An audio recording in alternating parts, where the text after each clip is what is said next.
Okay, we're going to talk about setting up spotlights a little bit more. This time we'll talk about Falloff as well, which will make the lights a little bit softer, give you a little bit more control. First, we're going to make a spotlight in this scene. I'm going to go to Create, Lights, and this time I'm going to use a target spot. Before we were using a free spot.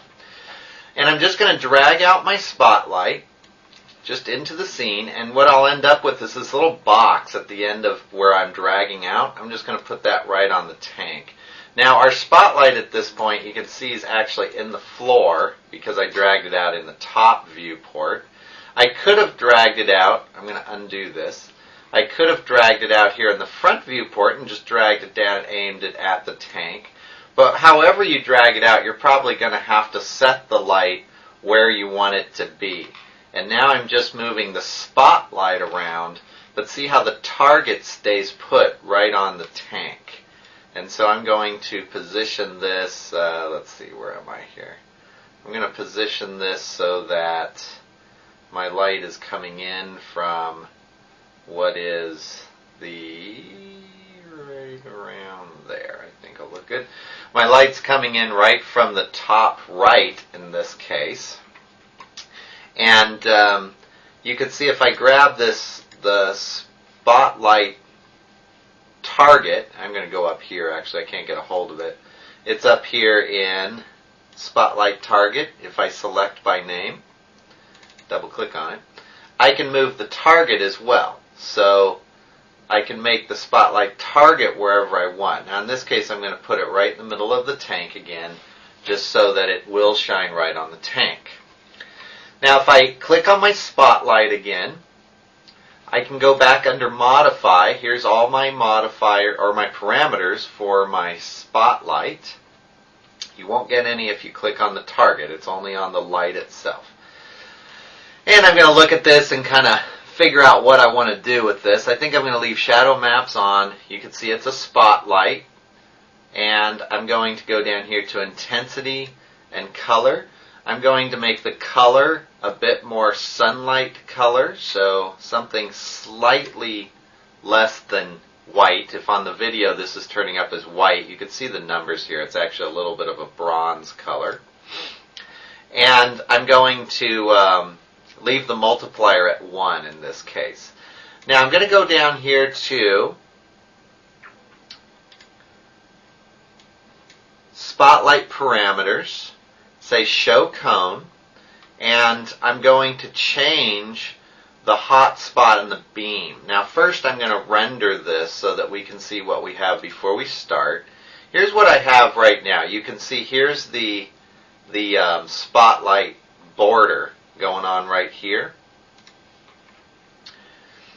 And I'm going to change that border by turning down my hot spot. The hot spot is the part where the light is pretty much 100%.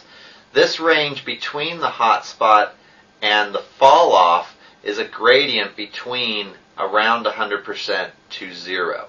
And you'll see a fuzzier effect now where it used to be a hard-edged light. You'll see a fuzzier light. That's because I've knocked the fall off down, or I've knocked the hot spot down. Here's the hot spot. I'm going to knock the fall off down a little bit more. You can see it creeping in here to the edge of my scene. I'm going to have more dark around the scene now. There we go. And I'm going to jump up here to shadows. I'm going to turn those on so that I can get some shadows. You'll notice my tank looked like it was floating. Now the tank looks like it's set on a surface, the ground in this case. I think what I'm going to do is rotate my light around a little bit. I'm not real happy with where that is. I'm in the front viewport here. I think I'm going to rotate this around a little bit more to the side. Render that. You'll see the shadows will change as I rotate that. Slightly better. And for my light now, when you start using the fall off, you may have to change the multiplier a little bit to get a little bit brighter setting. I'm going to a 1.2. You'll see the scene got a little bit brighter, and that's going to give me a little bit more contrast here on my lights. which is what I'm after. So play with the fall off. I gave you some targets here, these blocks, the green blocks that are in there. If you want, a good exercise is to try and set the fall off so that you can only see the tank, and then set the fall off so that you can see, in this case I should see about one of these blocks and my tank. Let's see how close I got.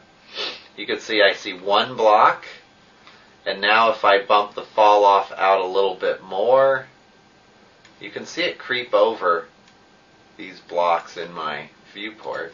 I'll see two blocks. There's one there. And now if I bump this out a little bit more, I should see all three blocks. There they are. So it's a good exercise just to practice fall off. The spotlights are going to become important in the final scene. So you'll want to play with the lights a little bit just to get used to them.